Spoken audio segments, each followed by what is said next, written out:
Record log. May 24th. Case reference. Whispering Pines. The file code from the behavioral unit is 66-alpha-9, but if you search that in the central registry today, you'll find a blank terminal screen, a data dead end. The bureaucracy likes to pretend that when a town disappears from the tax rolls, it's just an economic migration, a shifting workforce, a casualty of the timber industry collapsing, or the regional highway bypassing the county line.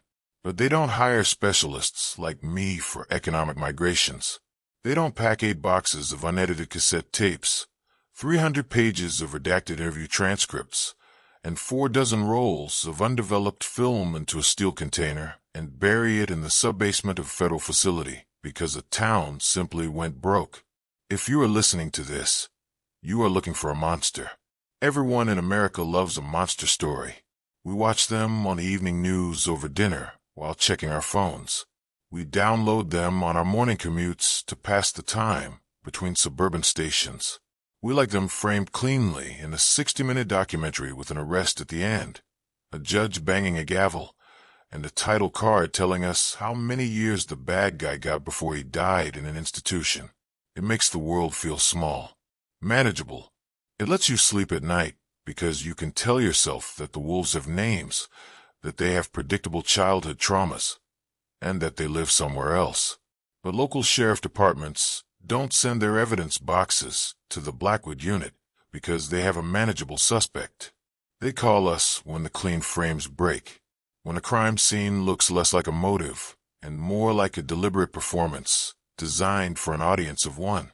They call us when the rot isn't coming from an outsider who drifted into town on an interstate bus, but when the rot is the foundation itself, when every manicured lawn, every wrapped porch, and every church pew in the 30-mile radius is complicit. Let's establish the geography. Blackwood County sits in the high shoulder of the Pacific Northwest, an hour north of anywhere you've ever heard of, tucked into a glacial basin where the clouds don't pass over. They just settle. They get caught in the crowns of the Douglas firs and stay there until the trees turn black from the moisture. It's an isolated place, the kind of country that attracts people who want to be left alone. Survivalists, retirees, tech executives building multi-million-dollar bunkers disguised as alpine lodges, and people running away from something they left behind in Seattle or Portland. In 1998, a developer named Arthur Vance bought 4,000 acres of that timberland and cleared a circle right in the center of the dark woods. He called it the Whispering Pines. It was marketed to the upper middle class as an exclusive, private sanctuary, a gated community with a stone gatehouse, private security patrols, 24-hour surveillance, and its own private water treatment facility. No city taxes, no city crime, no city noise. Just the clean, crisp air of the wilderness, protected by 6-inch steel bars and a keypad code. It was supposed to be the safest neighborhood in America. But 3 months ago, the gatehouse went dark. The regional power grid showed that the community was still drawing electricity, but nobody answered the intercom. The mail carrier reported that the delivery lockers at the entrance were overflowing with Amazon boxes and local newspapers that had turned to mush in the rain. When a county deputy finally drove up the mountain to investigate a wellness check called in by a relative in Ohio, he found the steel gates standing wide open. The electronic keypad had been smashed from the inside with a hammer. He drove down the main avenue, Pines Way, expecting to find a down power line or a massive carbon monoxide leak from the central heating grid.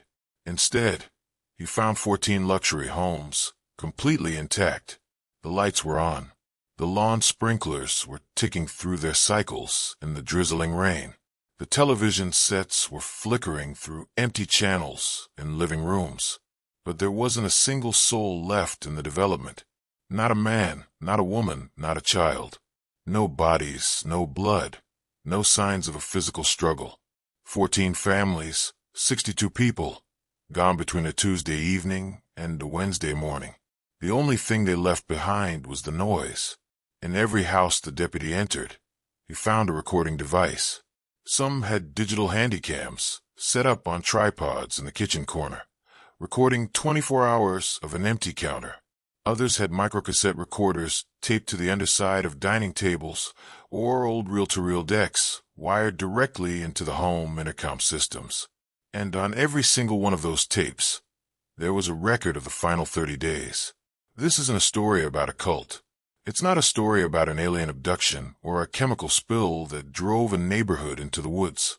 The Blackwood files don't deal in supernatural explanations because the truth of human behavior is always far more terrifying than anything you can invent.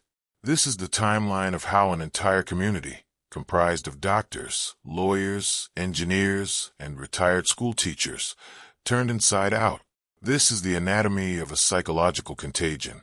We're going to start with the tapes found in house number 7, the Miller residence.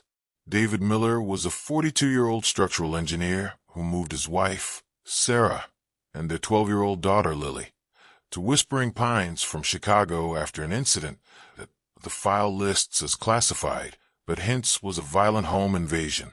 David wanted control. He wanted a perimeter. He spent $80,000 customizing House 7 with reinforced window panes, motion sensors, and a professional audio monitoring system that recorded every room in the house for liability reasons. He thought he was protecting his family from the outside. He didn't realize the house was already inside the trap. Let's go back to 30 days before the disappearance. The date is October 12th.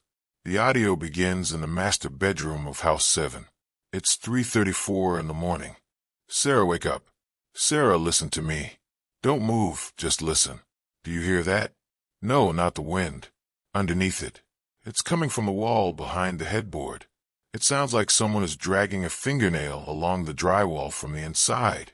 Stop, don't turn on the lamp. If you turn on the lamp, the motion sensors on the porch will trip if anyone is outside, and I haven't heard the chime yet. Just stay still. There.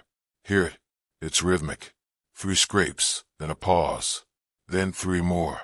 I'm not imagining it, Sarah. I've been awake since 2.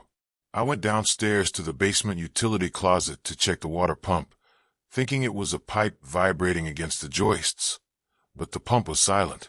The noise didn't get louder down there. It got quieter. It's localized right here, between our bedroom and Lily's room. Go looking on her. Don't wake her up. Just see if she's sleeping. And Sarah, take the small flashlight from the nightstand. Keep the beam low on the floor. David, she's fine. She's fast asleep. Her window is locked from the inside. The security latch is engaged. Your wound too tight. It's the mountain air, or the timber framing settling into the foundation. Arthur Vance told us when we signed the lease that these houses take 3 to 4 years to fully drop into the subsoil. Wood shifts. Pine expands when the humidity hits 90%. You're letting the silence get to you. Back in Chicago, you were used to the sirens, the elevated train, the neighbors slamming car doors at midnight. Out here, when it gets quiet, your brain just manufactures a signal to fill the void. Go back to sleep. You have the conference call with the logistics team at 8. It isn't the woods, Sarah. I know what settling sounds like. I'm an engineer. Settling is a sharp, sudden crack.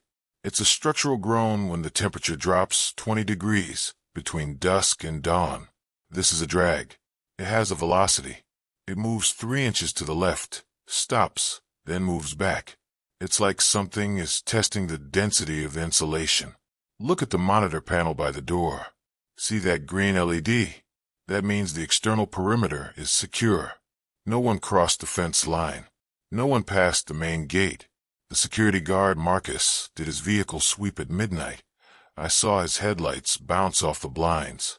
So if it's not outside, and it's not the plumbing, then what is it? Maybe it's a squirrel, David, or a raccoon that found a gap in the ventilation before we moved in. Tomorrow I'll call the property management office and have them send up an exterminator. They have a contract for that. We pay $900 a month in association fees precisely, so you don't have to lie awake at 3 in the morning with a flashlight in your hand. Put it away. Come back to bed. Your hands are cold. Yeah, a raccoon. Sure, but I checked the eaves on Tuesday when I cleaned the gutters, Sarah. I put wire mesh over every single soffit vent. Nothing larger than a honeybee could get into that attic space. I'll go down to the kitchen and get a glass of water. Don't worry about the noise. I'll turn the system sensitivity down so the bedroom audio doesn't record the house shifting anymore. It's a long night. This is David Miller. The date is October 15th. I am recording this audio on my personal handheld device during the monthly Whispering Pines Homeowners Association meeting in the community clubhouse. There are 22 residents present, along with Arthur Vance, the developer, and Marcus Finch, the head of neighborhood security. The atmosphere in the room is tense. More tense than usual for a discussion about road maintenance and garbage collection schedules.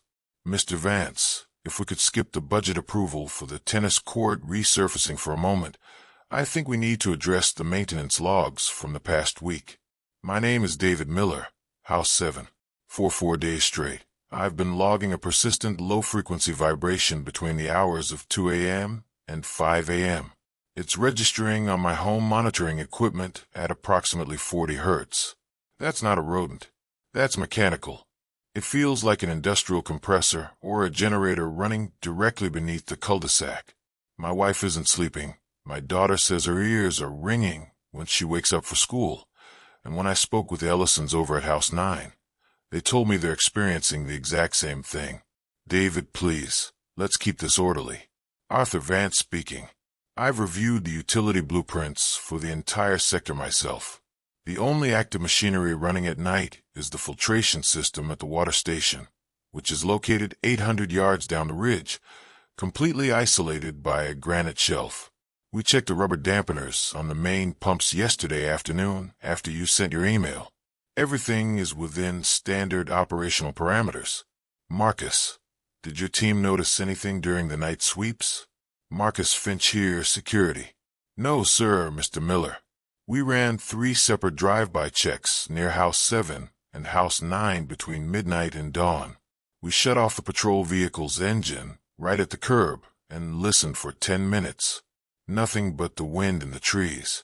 We even checked the drainage culverts with the high beams to see if any water was backing up and creating a resonant echo in the pipes.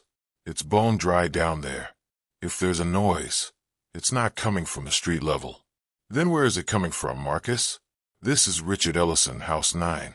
I'm not an engineer like David, but I know when my coffee mug is rattling on my nightstand at 3 in the morning. My wife thought she left the dryer running on the spin cycle downstairs, but when she went to look, the laundry room was dark. And it's not just a noise. There's a smell. It's faint, like sulfur or old marsh gas, coming up through the floor drains in the basement. It lingers for 20 minutes, then vanishes completely right before sunrise. Richard, let's not exaggerate. This is Helen Vance.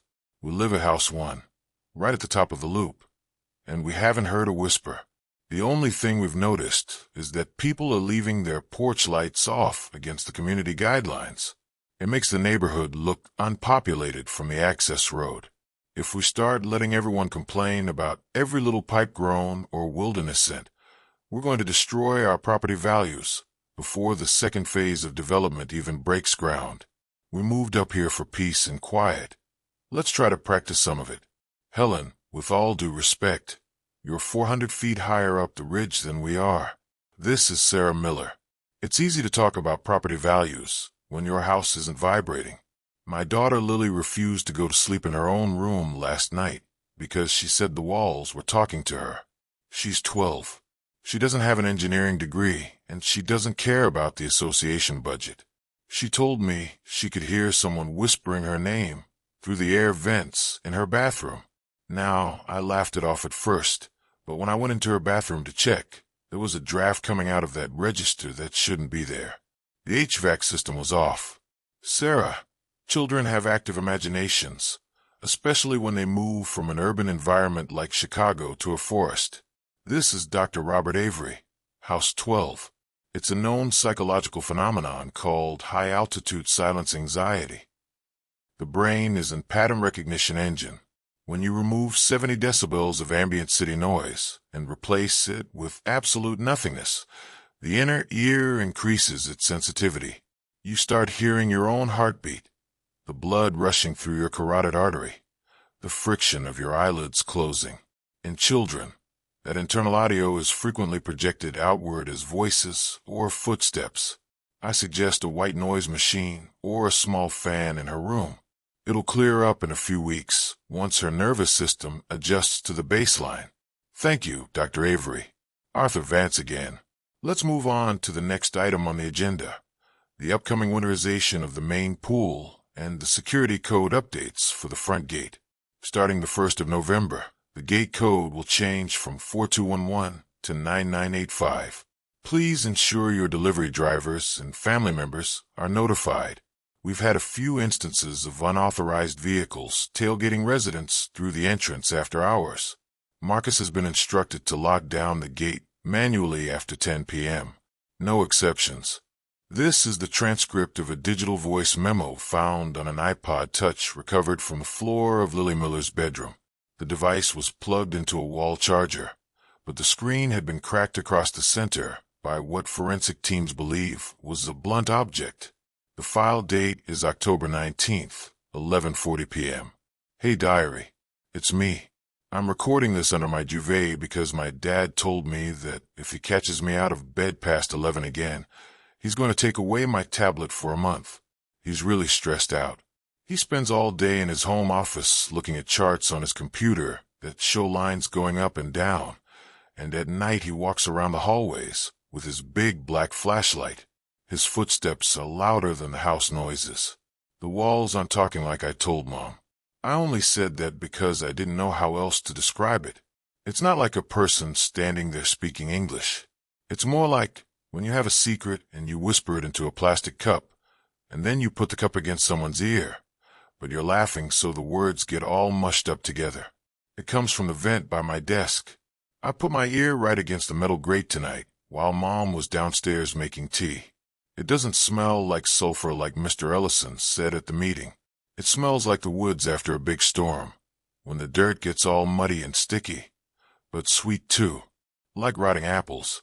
The voice isn't scary. It's just it knows my name. It said Lily B. That's what my grandma used to call me when we lived in Illinois, but she died 3 years ago. No one here knows that name. Dad calls me Lil, and Mom calls me Sweetheart. I asked the vet how it knew that name, and it didn't answer for a long time. Then, right when the clock on my nightstand changed to 11, it said the grass is longer down here. I don't know what that means. The grass in our yard is really short because the neighborhood association sends the landscaping crew every Thursday to mow it with those big riding lawnmowers. Dad gets mad if they leave even one patch uneven. I looked out my window after the voice stopped. The streetlights were all on, but they looked dim, like the light couldn't go very far into the dark. I saw Marcus's security car parked across the street near House 9. The engine wasn't running, and the headlights were off. Marcus was just sitting inside, staring straight ahead through the windshield. I waved at him from my window, but he didn't move. He didn't even yellow blink his flashlight like he usually does when he sees me up late. He just sat there for like 10 minutes without moving his head once. I think everyone in this place is getting weird. Mom spent 2 hours today washing the kitchen windows, but she kept washing the exact same pane over and over until the glass squeaked so loud it hurt my teeth. When I asked her why she was doing it, she didn't look at me.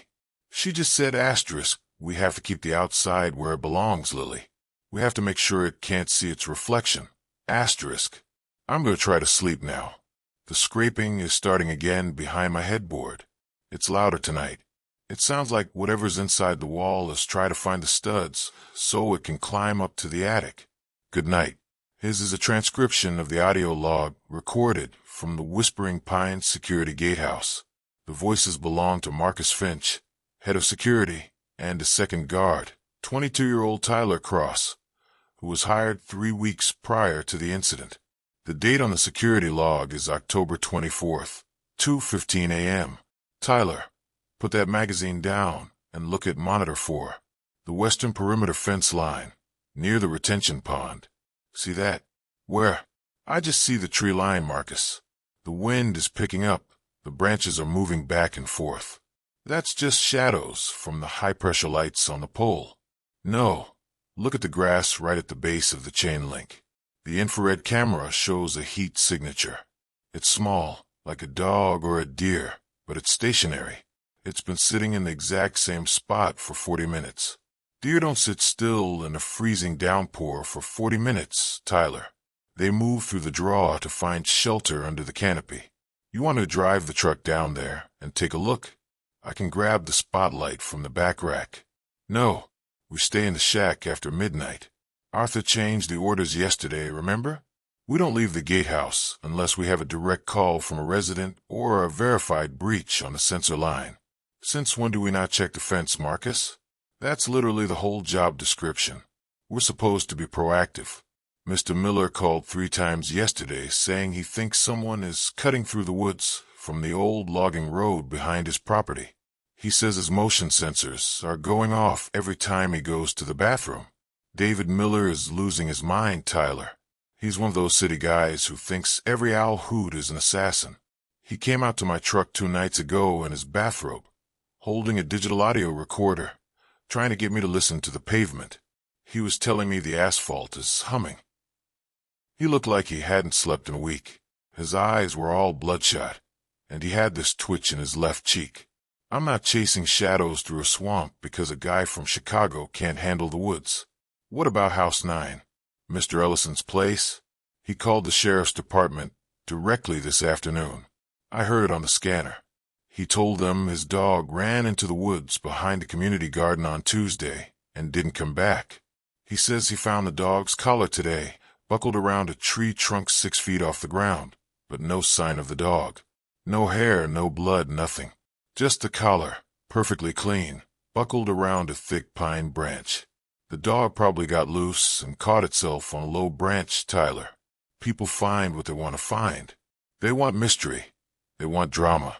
They spend $3 million on a house in the middle of nowhere, and then they get bored because nothing happens. So they invent a threat. It makes them feel important. Wait, Marcus. Look at monitor 4 again. The heat signature. It just moved. Which way? Toward the fence? No, it didn't go left or right. It looks like it went down. Like it just sank straight into the ground. The red profile on the screen just shrunk into a single pixel and then went black. Is there a sinkhole or a drainage basin over by the retention pond?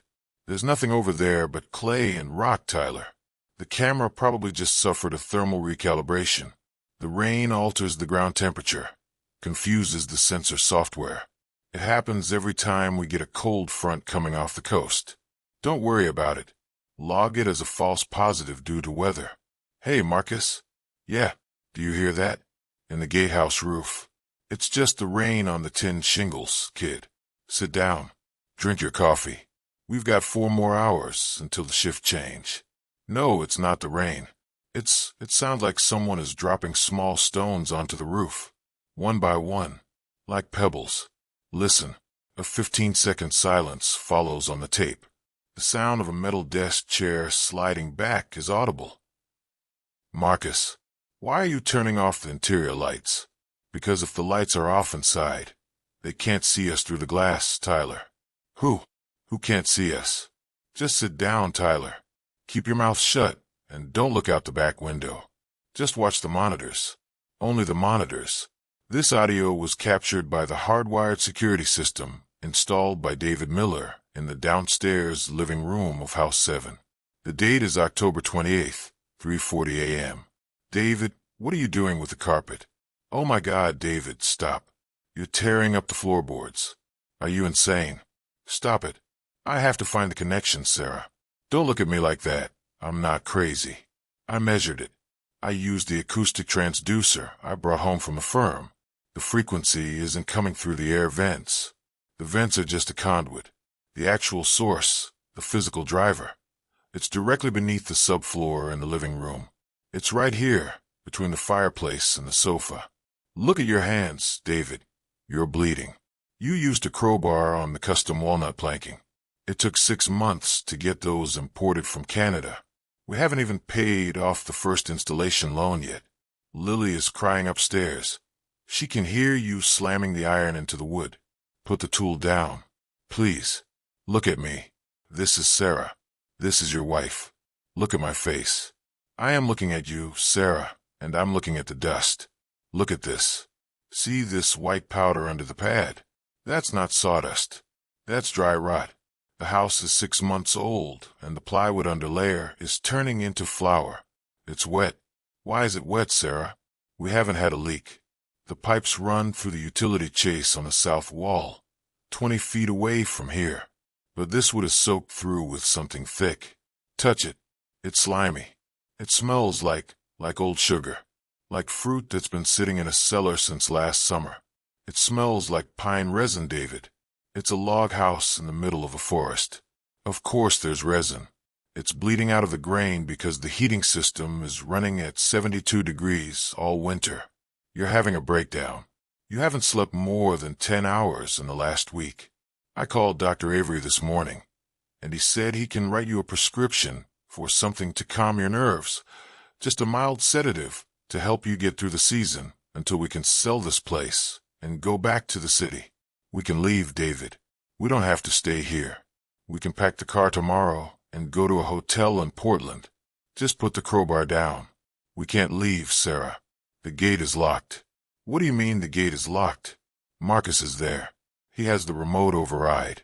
I drove down there at 2 a.m., Sarah, while you were asleep. I didn't take our car because I didn't want the headlight sensors to alert the neighborhood.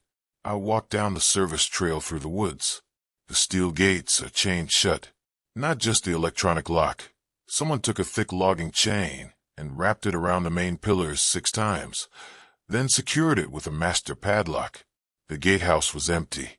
Tyler's truck was gone, but Marcus's security SUV was parked right across the driveway, blocking any exit vehicle from ramming the bars. The tires were flat, all 4 of them. Someone took a knife to the sidewalls. Then we'll call the police, David. We have cell service. My phone has 3 bars right now.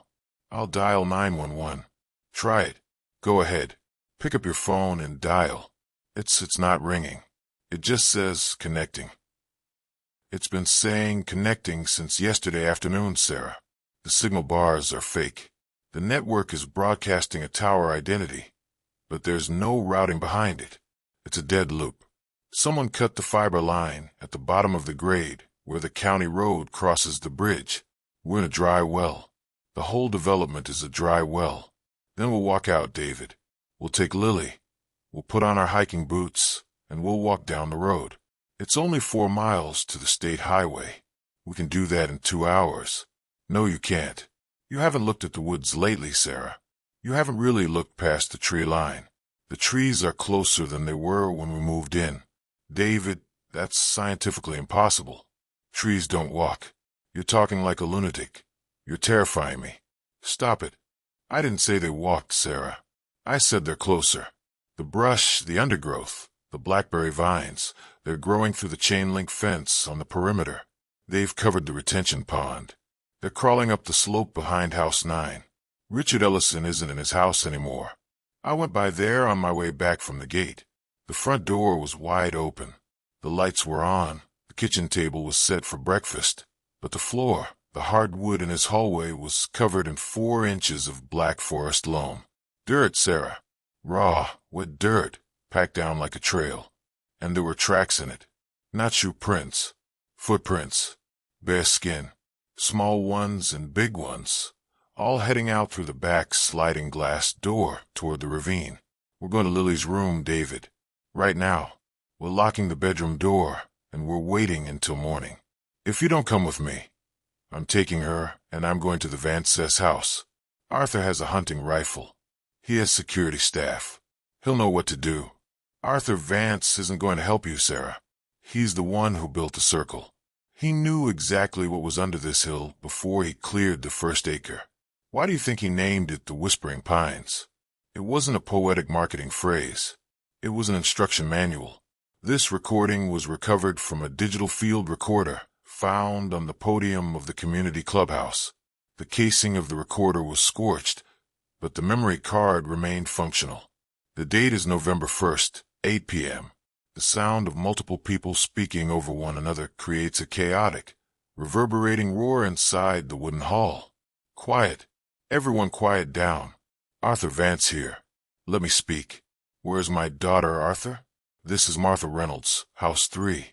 She went out to the garage to get a soda from the extra fridge at 6 o'clock, and she hasn't come back.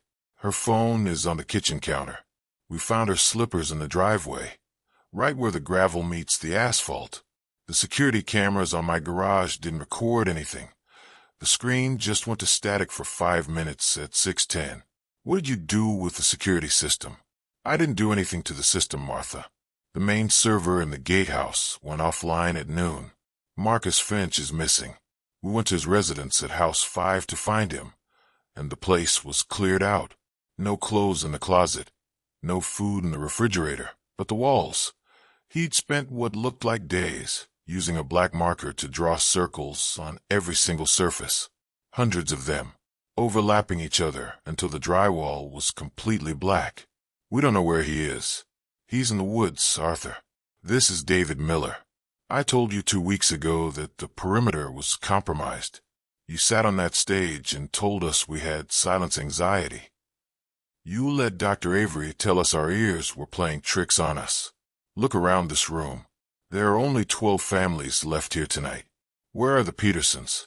Where are the Grahams? Their houses are dark, their cars are sitting in their carports, but their front gates are standing open. David, sit down. This is Dr. Avery. You are escalating the group panic. We are dealing with a localized mass hysteria situation, likely exacerbated by an environmental contaminant. I've been examining the water samples from the central treatment plant this afternoon. The chemical balance is completely off. There are high concentrations of a naturally occurring organic alkaloid in the water supply, a fungal derivative that grows on the roots of old-growth conifers when they're disturbed by heavy excavation. It's a hallucinogen, David. It causes auditory distortions, temporal disorientation, and paranoia. That's why we're all hearing the hum. That's why we think people are missing.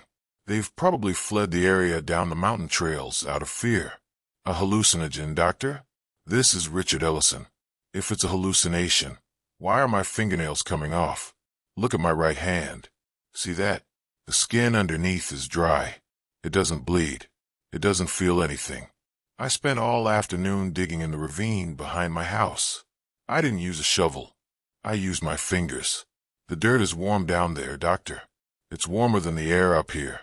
If you dig down about 3 feet, past the rocks, the ground is breathing. It has a pulse.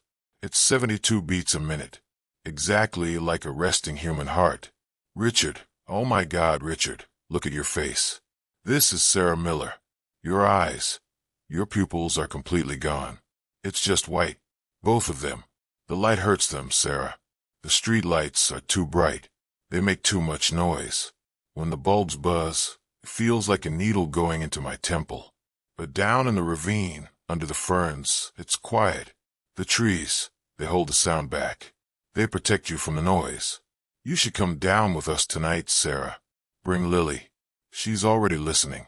She's been talking to us through the floor register for 3 days. She knows the words now. Get away from her, Richard. David Miller here. Don't you come near my wife. I have a 12-gauge shotgun in my truck out front, and if you take 1 step toward my family, I swear to God, I'll put you down right here on the carpet. Go ahead, David. Shoot me. It won't change the pressure. The air is too heavy now. The clouds aren't going to lift. Arthur Vance thought he bought this land from the lumber company, but you can't buy something that was already occupied. The trees were here before the state road. They were here before the fur trappers.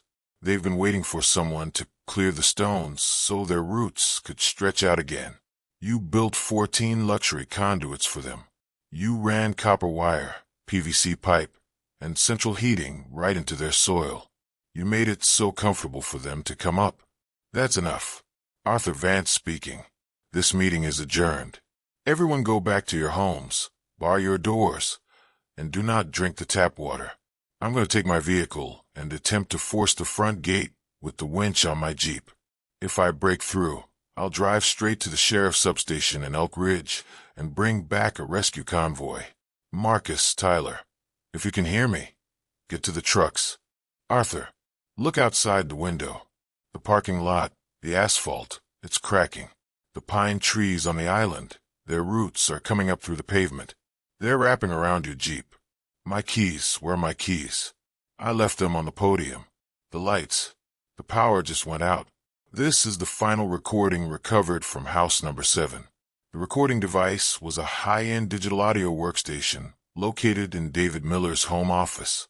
The date is November 2nd, 5:12 a.m. The house is completely dark. The only sound is the heavy, ragged breathing of David Miller and the low, mechanical click of his flashlight switch turning on and off. Sarah's gone. She walked out at 4. I tried to hold her.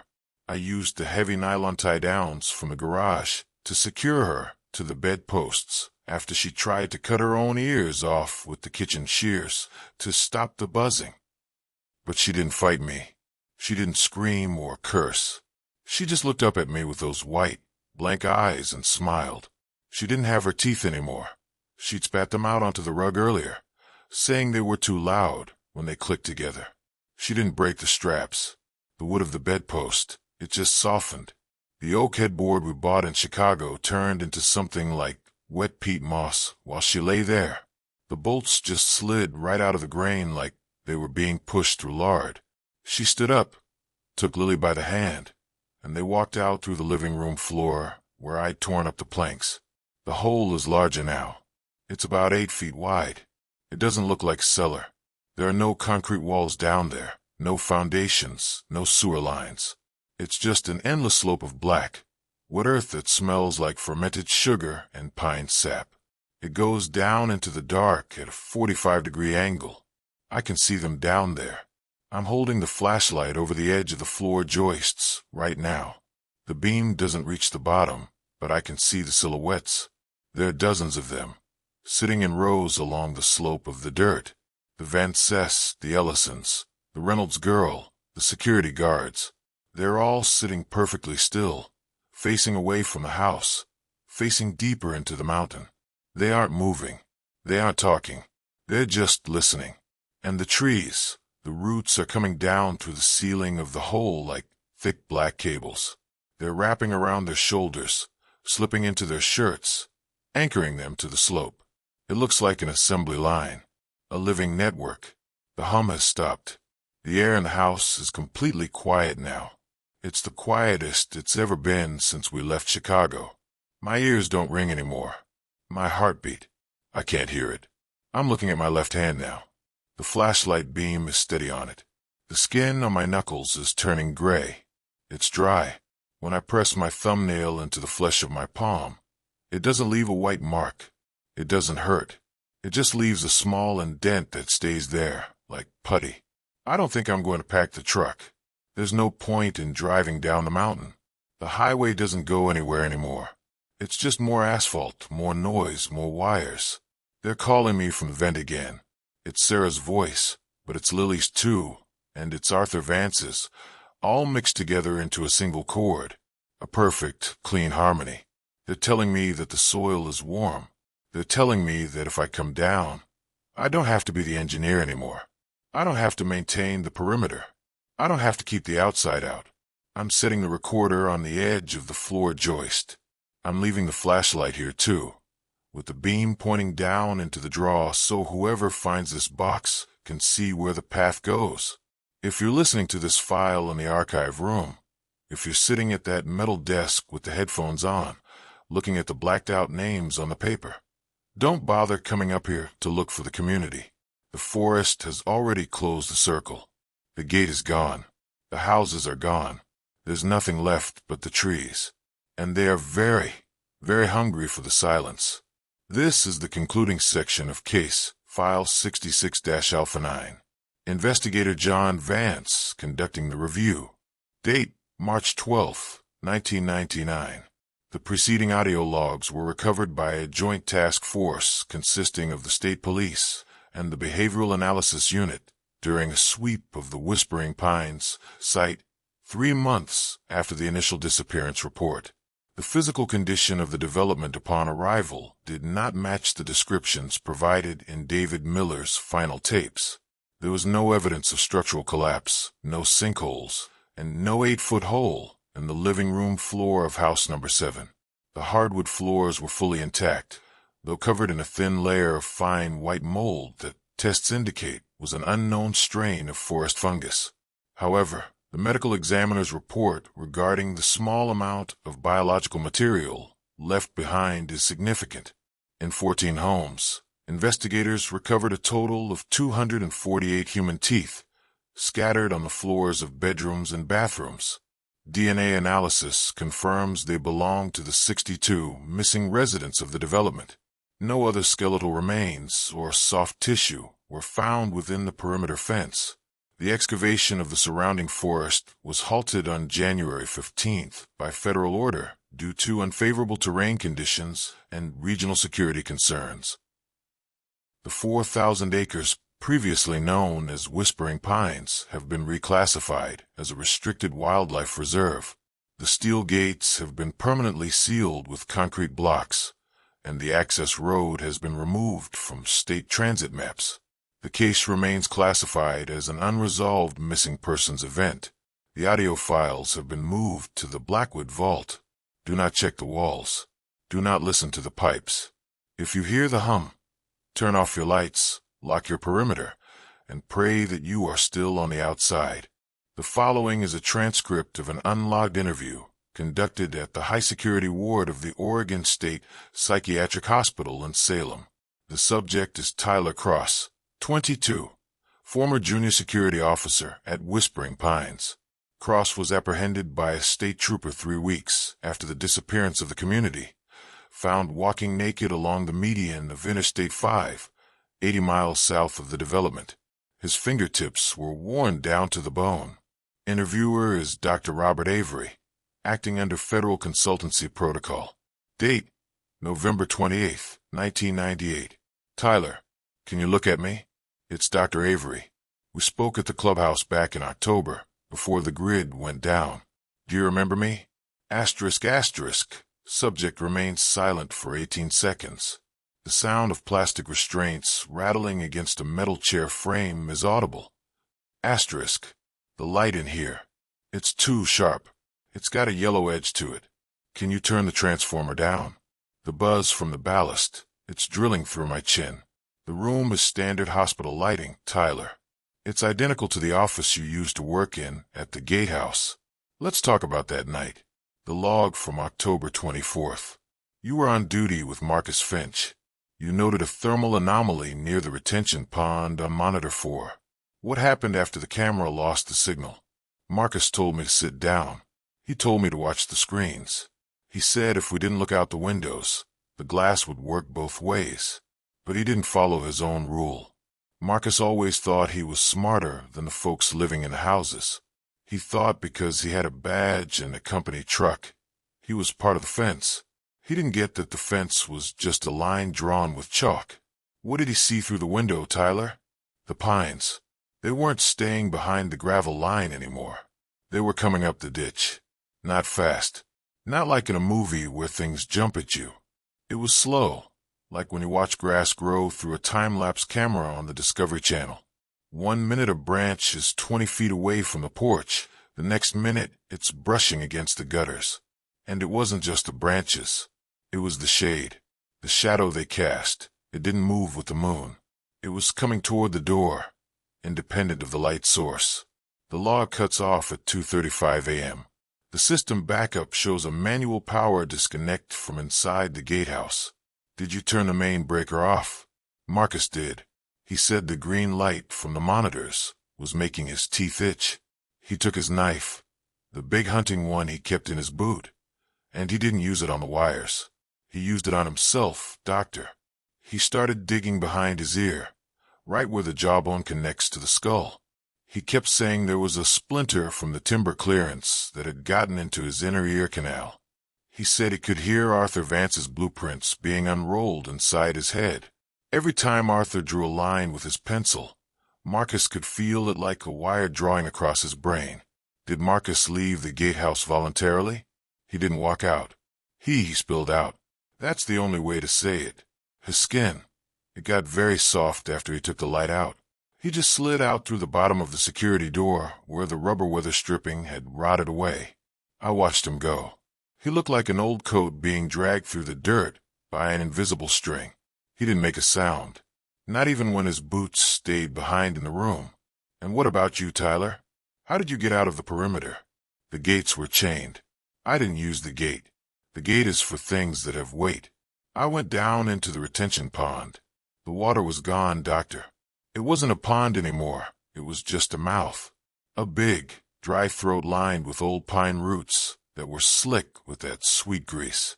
I crawled down through the intake pipe. It took me 3 days to crawl those 4 miles under the mountain. It was very tight. The roots were growing through my shirt, slipping under my fingernails, trying to see if I was dry enough to stay. But I kept moving because I could hear the highway. I could hear the logging trucks on the state road. I thought if I could just get to the asphalt, the noise of the engines would drown out the whisper. But the whisper is still there, isn't it, Tyler? It's not a whisper anymore, Doctor. It's a blueprint. And right now, it's drawing a circle around this hospital. You think you're in Salem, but you're not. Look at the corners of this ceiling. Look at the plaster where the water pipe leaks. That's not water damage, Dr. Avery. That's the root system. It's found your treatment room. It's found your chair. Guard, open the door. This interview is concluded. Subject is showing advanced signs of aggressive paranoid schizophrenic projection. Increase his dosage of Thorazine immediately. Tyler Cross. You can't medicate the soil, Doctor. It's already got your name in the register. This recording was discovered in the private safe of Arthur Vance's city residence in Portland. It is a tape recording of a conversation between Vance and an unnamed representative from the Northwest Timber and Land Corporation, dated June 14, 1997, 16 months before the construction of Whispering Pines. Arthur, let's be direct. The geological surveys for Sector 4 are non-standard. The drilling cores we pulled from the basin came back with anomalous density readings. The rock layer isn't granite. It's porous, organic material down to 300 feet. It's almost like a massive fossilized root network or a peat bog that's been compressed under the cap rock for 10,000 years. It's unstable for a heavy foundation development of 14 luxury units. I don't care about the cores, Raymond. The market is hot. People want isolation. They want to buy a piece of the high country where they can pretend the rest of the world doesn't exist. We've already sold 8 pre-construction leases to buyers from Seattle. They don't check the geology. They check the gate security and the school district rankings. It's not just the density, Arthur. The crew we sent up to clear the old-growth timber, 3 of the saw operators walked off the job on Thursday. They said when they cut into the trunks of the old pines near the center of the basin, the sap wasn't clear. It was red, Arthur. Thick, dark red, with a chemical smell that made the men nauseous. 2 of them are currently in the county hospital with severe respiratory inflammation and auditory hallucinations. They claimed the forest was ringing after the first 3 trees went down. Lumberjacks are superstitious drunks, Raymond. They've been telling the same stories since the 19th century. Every time an old grove gets cleared, someone claims the ground is cursed. It's an excuse for low productivity. Tell the foreman if they don't have that center circle cleared by the end of the month, I'm canceling their union contract and bringing in non-local contractors from Idaho who don't care about the color of the pine sap. There's an old regional archive file from 1882, Arthur. A surveyor named George Blackwood went into that same basin with an expedition for the railroad. He spent 6 weeks up there. He came back alone. His logs were mostly incoherent doodles, circles within circles, pages of them, drawn until his ink ran out, and then he used his own blood. He wrote 1 sentence on the final page before he hanged himself in his hotel room in Portland. I'm an entrepreneur, Raymond, not an anthropologist. I don't build houses based on the diary entries of 19th century lunatics. We're going to pour the concrete, we're going to pave the loop, and we're going to call it an exclusive mountain paradise. If the trees want to complain about it, They can talk to my legal team. This is the operational audio log from the State Police Tactical Unit that entered the Whispering Pines site on November 5th, 1998, 3 days after David Miller's final recording. The unit was equipped with standard tactical gear and independent portable audio recorders. The voice belongs to Sergeant Thomas Vance, no relation to the developer. Unit 1 entering the Gatehouse perimeter. Time is 1400 hours. The main gate is open. As reported by the initial deputy, the electronic console is destroyed. Someone used a heavy implement to smash the housing. No signs of a vehicle collision with the gate structure. We're moving down Pines Way now. The houses are all visible from the road. No broken windows, no fire damage, no signs of an external attack. The lawn sprinklers are running at House 3. It's raining cats and dogs out here, but the automated timers are still cycling through. It looks eerie, like a ghost town that's still plugged into the wall. Check House 5, Sergeant.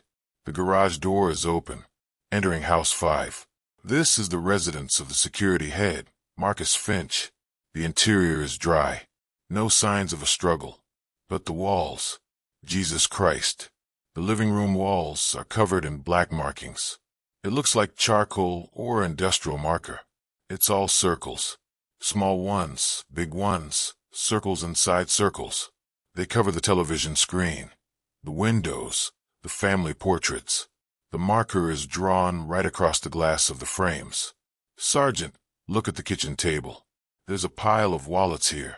1, 2, 3, 14 of them. These belong to the residents. David Miller's ID is here. Richard Ellison's. It looks like everyone came to this house and left their identification on the table before they went out. And their keys too. There are 14 sets of car keys sitting in a perfect circle around the wallets. Why would they leave their keys if they were fleeing an emergency? Sergeant, my radio is acting up. I'm getting nothing but feedback on the tactical channel. Listen, that's not a standard radio failure, Miller.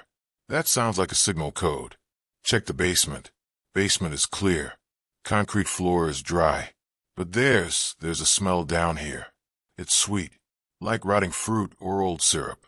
And the drain, the main sewer clean-out cap has been unscrewed. It's sitting on the floor next to the pipe. There's something coming out of the hole. What is it? A sewage backup? No, it looks like pine needles. Thousands of them, packed tight into the pipe, coming up like hair from a drain. They're wet, covered in some kind of black oil. They're overflowing onto the concrete. It looks like the pipe is full of them, for as far down as the flashlight beam can see.